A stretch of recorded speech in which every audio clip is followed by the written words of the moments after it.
Bonjour, aujourd'hui on se retrouve pour un autre déballage de matériel informatique. Alors ça ne va pas être déballage de SSD, quoique, mais ça va être déballage de ça.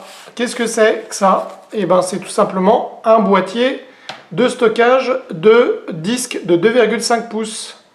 Donc on peut le voir, la marque EasyBox ici, compatible Windows Mac. La référence, la voilà, donc IBRD2253-U31, à vos souhaits. C'est en aluminium, c'est compatible USB 3.1 avec des taux de transfert de 10 gigabits par seconde. C'est compatible RAID 0, RAID 1 large et single. Donc en fait c'est un boîtier externe de disque dur, RAID 1, RAID 0, etc. On peut voir la façade à l'arrière, donc USB 3.1, l'alimentation, le bouton on-off, le bouton de reset et la configuration des modes RAID ici. Il est de couleur noire, c'est que pour les disques de 2,5 pouces, donc pas les gros disques durs de 3,5 pouces, donc les 2,5 pouces, donc les disques d'ordinateur portable, donc soit des disques mécaniques, comme c'est marqué ici, HDD, ou carrément des SSD, pardon. Donc d'où le fait que j'ai deux SSD. C'est rétrocompatible, c'est SATA 1, SATA 2, mais bien sûr SATA 3. L'interface c'est l'USB 3.1. Donc ça, le mode RAID, mode de sécurité. Comme vous le savez, en RAID 0, ça cumule la capacité des deux disques. En RAID 1, c'est le mode miroir, donc les deux disques ont exactement la même chose décrite dessus. Et s'il y en a un qui tombe, l'autre a toujours les données. Et ici, qu'est-ce qu'on a? Un statut de LED, USB 3.1 et uniquement pour les disques de 2,5 pouces. Donc c'est un petit boîtier. Et ici, on peut voir, c'est marqué boîtier de disque dur externe de baie RAID.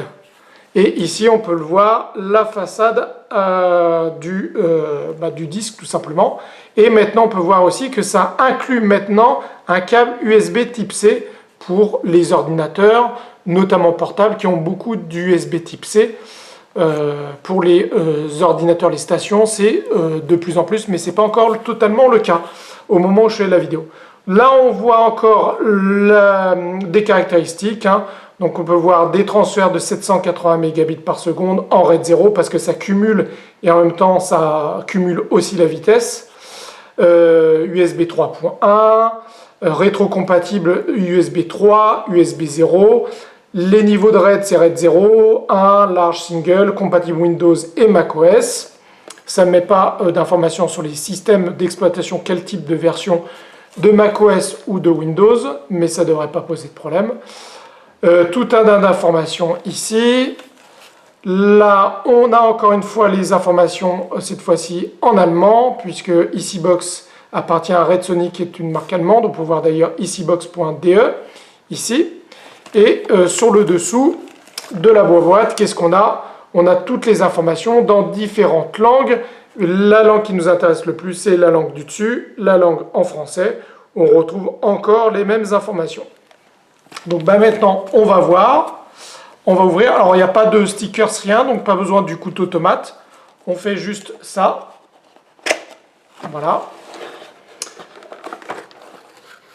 Et on a tout de suite le boîtier. Alors, comme vous pouvez le voir à ma main, c'est vraiment un petit boîtier. Normal, c'est un boîtier de 2, pour disque de 2,5 pouces.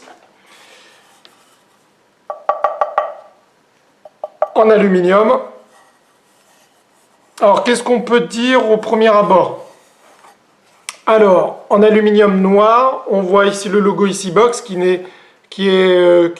m'a l'air d'être... Alors, c'est pas un sticker, mais ça a l'air d'être imprimé sur l'aluminium. Qu'est-ce qu'on peut voir ici? La façade du boîtier avec une LED d'alimentation, une LED pour le disque 1, une LED pour le disque 2.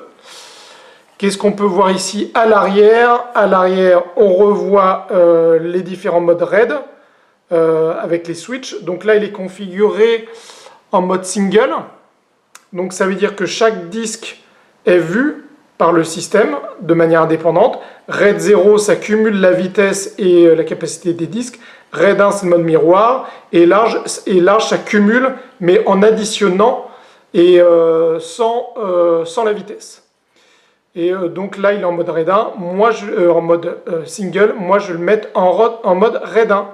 On peut voir aussi un bouton Reset. Et si je ne me trompe pas à regarder dans le manuel, dans ce bouton Reset, c'est dès qu'on change de mode RAID, il faut appuyer sur le bouton Reset. À confirmer. USB 3.1, l'alimentation et le switch d'alimentation qui, ma foi, n'inspire pas super bien la confiance en termes de solidité. Un petit peu de jeu, etc. Sinon, tout le reste est en métal. Le dessous, on voit ici box avec le serial number et le part number. On peut voir les petits pads en mousse, de légers petits pads en mousse, qui sont bien mis, sauf celui-là qui est légèrement décalé. Pas parfaitement centré. Bon. On voit deux vis ici. J'imagine que c'est ces deux vis-là qu'il faut retirer pour pouvoir faire glisser le système et puis pouvoir mettre les deux disques. Parce que vous voyez, il n'y a pas de tiroir, quoi que ce soit. Il faut, je pense, dévisser les deux vis pour pouvoir faire glisser et mettre les deux disques. On va voir ça. Il y a des petites traces blanches. Là, on peut voir des petites traces blanches. En frottant, ça s'en va. Il y a des petites traces blanches un peu partout. C'est pas dans un petit plastique, donc forcément il y a des traces. Bon, la finition en aluminium est plutôt sympa, plutôt agréable, mais les petites traces blanches, le petit pad qui est pas tout à fait centré, font que finalement c'est pas non plus un modèle de luxe. À voir. On enlève le petit capot. Qu'est-ce qu'on a? Alors on a des vis. J'imagine que ce sont les vis pour pouvoir serrer les disques dans les tiroirs du boîtier. Qu'est-ce qu'on a d'autre? On a un câble, alors ça c'est plutôt sympa, on a un câble USB ici en finition type C, plutôt rare, donc c'est ce qui est marqué dans la boîte, ils ont rajouté ça, avec la petite étiquette ici box, ici, donc plutôt agréable. Donc USB 3. USB type C. Là, on a cette fois-ci de couleur bleue le même USB 3 points avec cette fois-ci un USB type A classique. Voilà, moi c'est celui-là que je vais utiliser. On a un petit tournevis, plutôt sympa. Donc pour pouvoir être utilisé, pour pouvoir mettre les disques à l'intérieur. Et on a, alors, hop, regardez, ça colle, un scratch de marque EasyBox pour pouvoir scotcher tous les câbles, assez sympatoche. Avec les gants, ça colle de partout. Et ici, on a l'alimentation. Voilà, un tout petit chargeur de rien du tout, on dirait un chargeur de téléphone.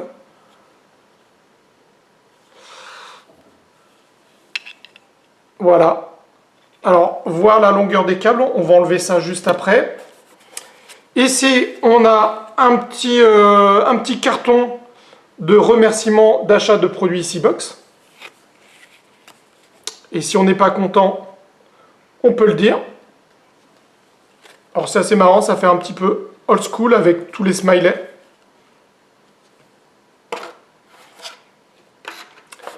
Et là, qu'est-ce qu'on a d'autre? Ici, on a tout ce qui est manuel. Alors là, c'est pas manuel, c'est tout ce qui est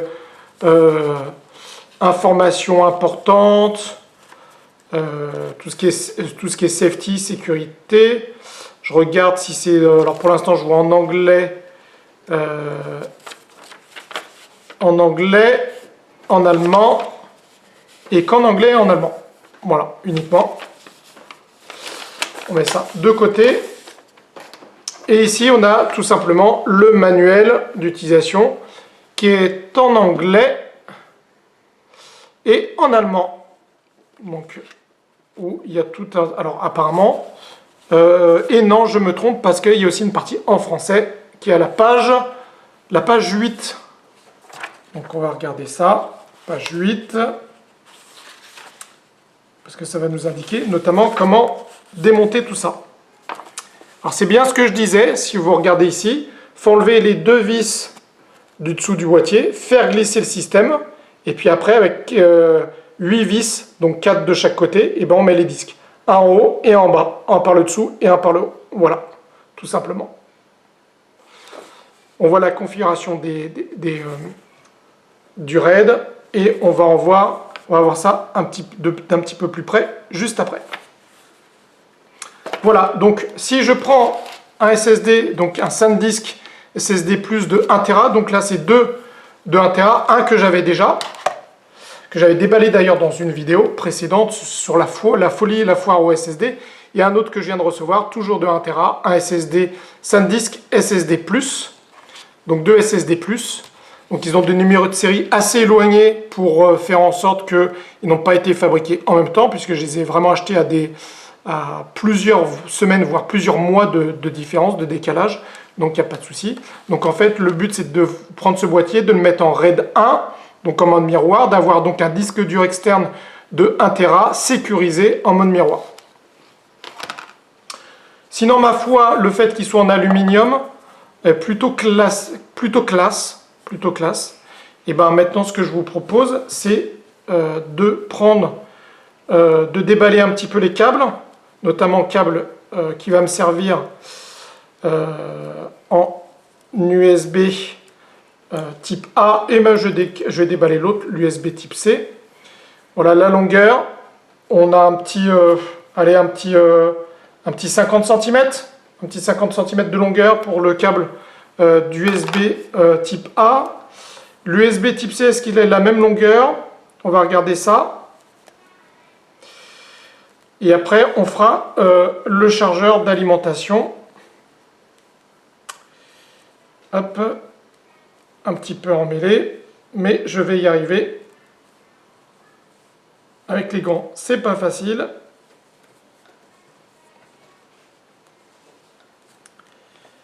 Donc un petit boîtier qui va me servir pour être mis carrément sur mon serveur de stockage en USB. Donc un disque externe. Et j'aurai en full secure mon serveur de stockage. Et donc je serai bien content.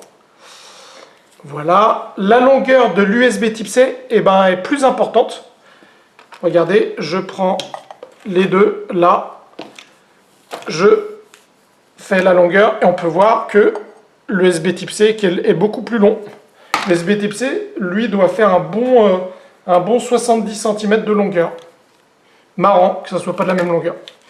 Maintenant, on fait la même chose avec l'alimentation, pour voir si l'alimentation est assez importante, puisqu'on n'a pas forcément une prise d'alimentation à côté, ou si elle est à côté à une certaine distance. Qu'est-ce que ça donne? Qu'est-ce que ça donne? Bah, ma foi, on a peut-être un petit mètre. Ouais, je pense qu'on a 1 mètre de longueur du chargeur. Hop, si je le mets là, est-ce que ça s'enclenche bien? Ça s'enclenche bien. Alors là, par contre, il n'y a pas de jeu, ça s'enclenche parfaitement, comme vous pouvez voir. Vraiment bien. Top. Je remets. Très bien. Bon, je pense pas qu'il faut faire ça pendant 3000 opérations, 3000 cycles, mais bon, ça va. Hop, SSD SanDisk, ce que je vous propose, c'est que je vais démonter le boîtier. Et puis on se retrouve juste après. A tout de suite. J'ai donc démonté les deux petites vis, ici, comme vous pouvez le voir, elles ne sont plus là. Et bien maintenant, qu'est-ce qu'il faut faire? Une fois que vous avez démonté les petites vis, vous avez juste à faire glisser. Juste à faire glisser ça en appuyant. Et vous avez tout le caddie qui vient avec vous. Et après, vous tirez l'ensemble. Voilà. Qu'est-ce qu'on a? On a une partie ici pour le disque du haut. Et on peut voir qu'on peut mettre les vis sur le côté. En haut et pareil en bas. Et de l'autre côté, on a la même chose.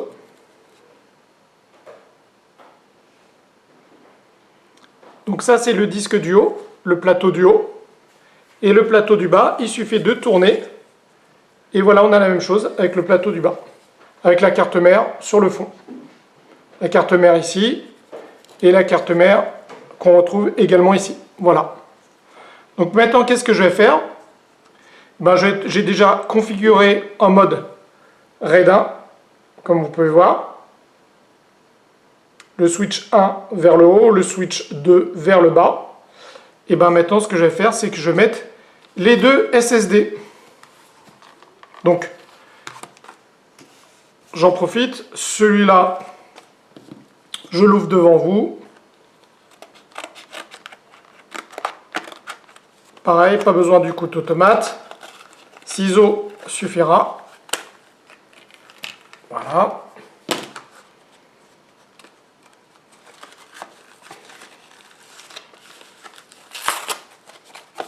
Tout simplement. Et voilà le SSD. Donc, ben, c'est simple. Je vais les mettre à l'intérieur. On se retrouve à tout de suite. Voilà, c'est bon. Tout est monté. Comme vous pouvez voir, un des SSD est ici. D'ailleurs, on peut voir ici HDD1 qui est marqué carrément sur le boîtier. Et si on retourne, on peut voir le deuxième SSD qui est monté de cette façon-là et qui est, on peut voir sur le boîtier, je ne sais pas si vous allez bien voir, HDD2 ici. Voilà. Donc au niveau des vis, tout est bien mis. 4 vis là, 4 vis là. Parfait. Au niveau des vis, les trous sont assez bien alignés. C'est pas parfait, mais c'est assez bien aligné. Il n'y a pas de problème pour mettre les vis. Faut pas serrer trop fort puisque c'est un boîtier, ces structures-là, ici, tout ça est en plastique. Donc tout l'intérieur est en plastique. Il n'y a que cette partie-là qui est en aluminium. Et petite aparté, pour le HDD1, il est très facile parce qu'on colle le disque au fond du plateau et on pousse pour pouvoir le mettre sur le port SATA. Sur celui-là, il flotte. Donc ça veut dire aussi qu'on peut mettre un disque beaucoup plus épais ici. Et donc là, ça flotte. Donc quand on le met un petit peu en mode balance. Donc il faut y aller tout doucement. Et puis après, il faut mettre les vis pour bien le caler parce qu'il y a un espace. Alors ce qui est plutôt positif aussi parce qu'au niveau de l'aération des SSD, de la ventilation, ça ira plutôt pas mal. Donc maintenant que les deux disques sont mis, et on va remettre tout l'ensemble dans son boîtier. Donc il faut que je me souvienne que c'est dans ce sens-là, puisqu'il y a les deux petits trous ici, là, voilà. Et donc les deux petits trous ici, donc c'est aligné comme ça. On remet, on glisse délicatement, ça se glisse vachement bien, il n'y a aucun souci. Et puis on regarde pour aligner les trous. On peut voir qu'il n'y a pas de souci pour aligner les trous. Regardez, je remets, là on aligne, on voit le métal qui apparaît et les trous qui sont là. Et maintenant on n'a plus qu'à visser. À noter que le petit tournevis qui est fourni n'est utile que pour les vis du boîtier. Pour les vis à l'intérieur, il peut servir, mais il est assez petit, donc moi j'ai pris un tournevis à moi pour pouvoir visser les vis qui vont faire en sorte que les disques soient solidaires du caddie. Et maintenant il me reste à mettre les vis.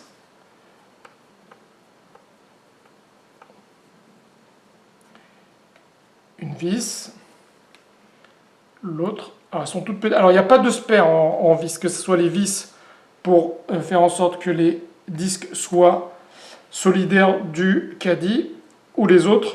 Il n'y a aucun spare.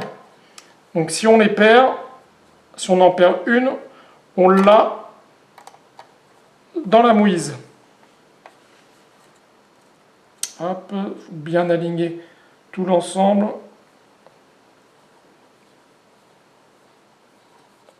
Hop, et ça se visse parfaitement. Et voilà. Là, on peut y aller un petit peu plus, puisque c'est de l'alu.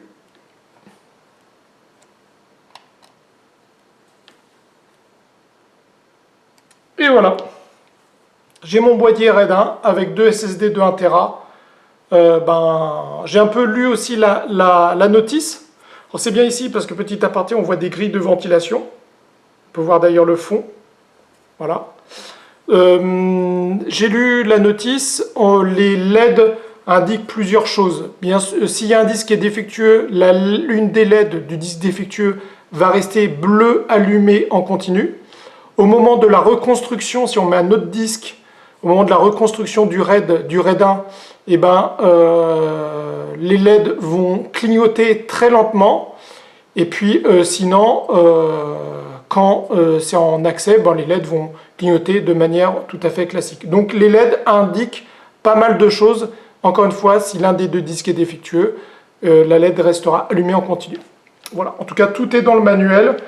Et bien maintenant ce que je vous propose, c'est que pour vous ça va être instantané, ça va être tout de suite après. Pour moi ça va me prendre quelques jours pour tester ce boîtier et pour vous donner le verdict en termes de transfert, en termes de qualité, etc. Voilà.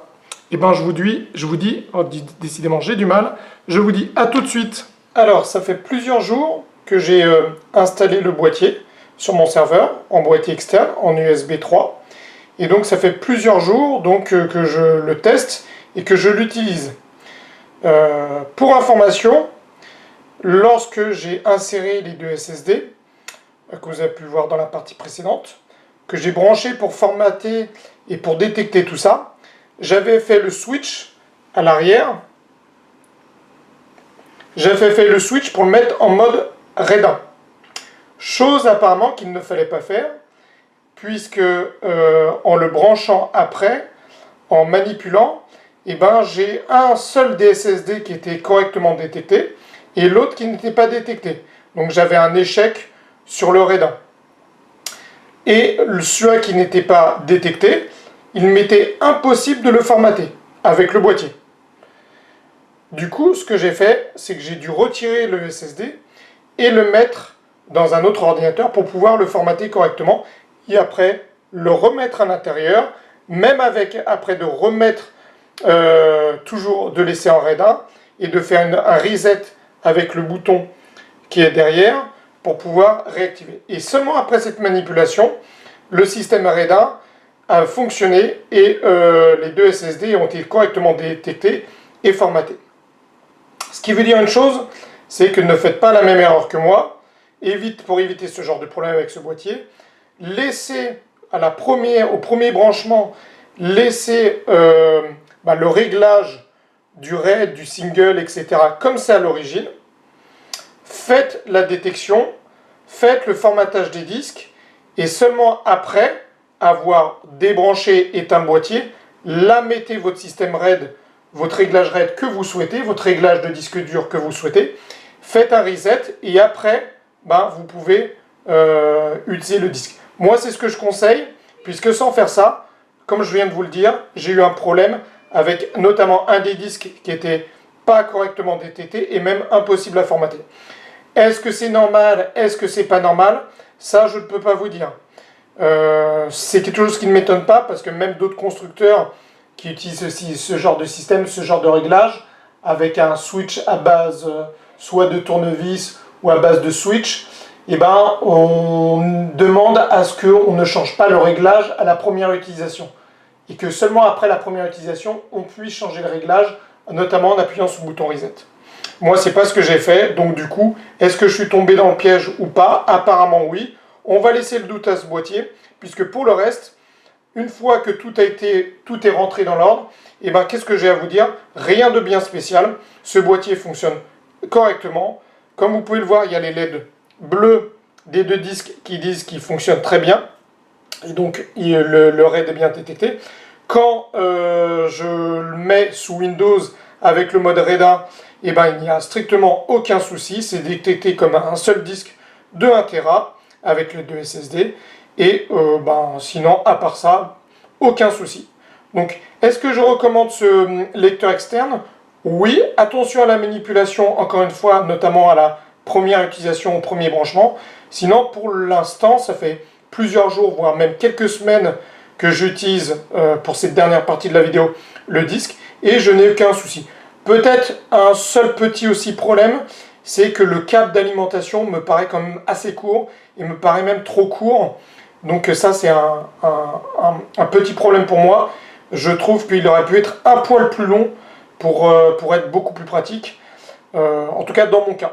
Sinon, il est joli, comme vous pouvez le voir, il fonctionne bien, tout en alu, assez sympa au niveau du design, tout petit, et à part ce problème de première installation, le reste, il n'y a aucun souci. Donc je recommande ce boîtier ici Box pour avoir un système RAID, single, etc. Avec des disques de 2,5 pouces. En tout cas, voilà, c'était le déballage et le test de ce boîtier. Alors, juste avant de conclure, au niveau des débits, il n'y a aucun souci, ça fonctionne très bien. C'est de l'USB classique, USB 3, avec en plus de SSD à l'intérieur. Il n'y a pas de latence, il n'y a rien. Donc voilà. J'ai pas mesuré les débits, mais en tout cas, enfin, j'ai pas mesuré. Je les ai vus les débits en live, et il n'y a rien qui m'a choqué, bien au contraire. En tout cas, je vous dis à bientôt, et on se retrouve pour une prochaine vidéo de geekerie ou d'autres choses. À bientôt. Au revoir.